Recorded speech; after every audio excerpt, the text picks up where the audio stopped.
독일 시민을 위한 자동차를 만들라는 히틀러 명 아래 1937년 설립된 폭스바겐. 시작은 불명예스러웠지만 전후 합리적인 값을 지닌 매력적인 제품군 구축으로 전 세계인의 사랑을 받으며 현재 업계 1위 회사로 군림하고 있습니다. 오늘은 폭스바겐에 대한 5가지 사실을 준비해봤습니다. 폭스바겐의 아버지는 페르디난트 포르쉐입니다.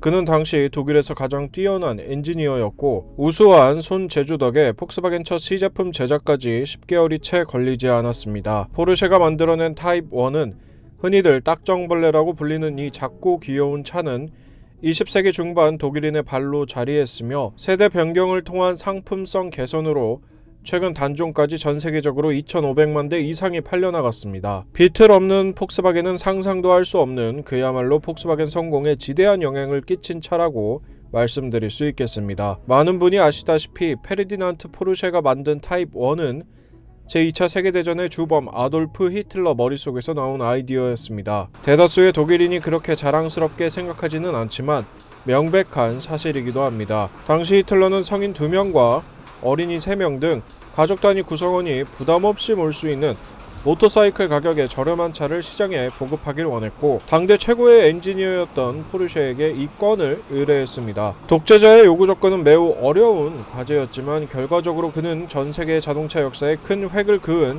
걸작을 남겼습니다. 폭스바겐의 또 다른 아이콘 골프는 수익성 향상을 위해 지난 1974년부터 생산에 들어간 모델입니다. 폭스바겐에 따르면 골프는 폭스바겐 역사상 가장 성공적인 모델이며 현재까지 전 세계적으로 3천만 대 가까이 판매된 효자 모델입니다. 골프 탄생은 비틀에 안주해 있던 폭스바겐을 한 단계 성장시켰습니다. 한편 최근 나온 8세대는 디젤 게이트로 넘어진 회사의 재건을 위해 높은 상품성으로 부장했는데요. 명성답게 폭스바겐의 든든한 먹거리로 자리할지 전 세계에 이목이 집중되어 있습니다. 폭스바겐의 본거지는 독일 북부의 작은 도시 볼프스부르크입니다. 이 도시는 폭스바겐을 위해 만들어진 계획 도시로 폭스바겐 시티라고 불러도 무방한 그런 곳입니다. 볼프스부르크 주민들 모두 직간접적으로 폭스바겐을 위해 일하고 생계를 꾸려나가고 있습니다. 이와 관련해 이곳에 자리한 폭스바겐 공장은 70여 년 전 첫 가동을 시작한 이후 현재까지 무려 4,500만 대가 넘는 차를 생산해내며 볼프스부르크를 넘어 독일 경제 전체에 긍정적인 영향을 끼치는 중입니다. 독일을 방문할 계획이 있으신 분들은 꼭 한번 들려볼 가치가 있는 곳이기도 합니다. 거대한 자동차 테마파크 아우토슈타트와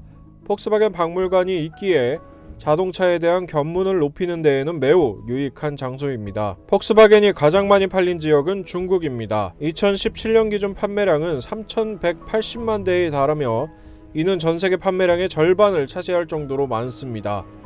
폭스바겐이 중국 시장만을 위한 차종을 지속해서 내놓는 이유가 바로 여기에 있습니다. 반대로 중국 못지않은 구매력을 지닌 미국 시장에서는 고전을 면치 못하고 있는데요. 2017년 기준 미국 시장 판매율은 전 세계 시장 판매량의 1.7%에 불과했습니다. 이와 관련해 업계 관계자는 일단 폭스바겐은 디젤 게이트로 미국 시장에서 신뢰를 잃었다면서 이런 신뢰를 다시 얻기란 쉽지 않을 것이라고 설명했습니다. 그는 이어 더불어 미국은 중국과 달리 자국차 산업이 탄탄하기 때문에 폭스바겐을 대체할 선택지가 많다고 덧붙였습니다. 네, 지금까지 폭스바겐에 대한 5가지 사실이었습니다. 봐주셔서 감사하고 문 기자였습니다. 감사합니다.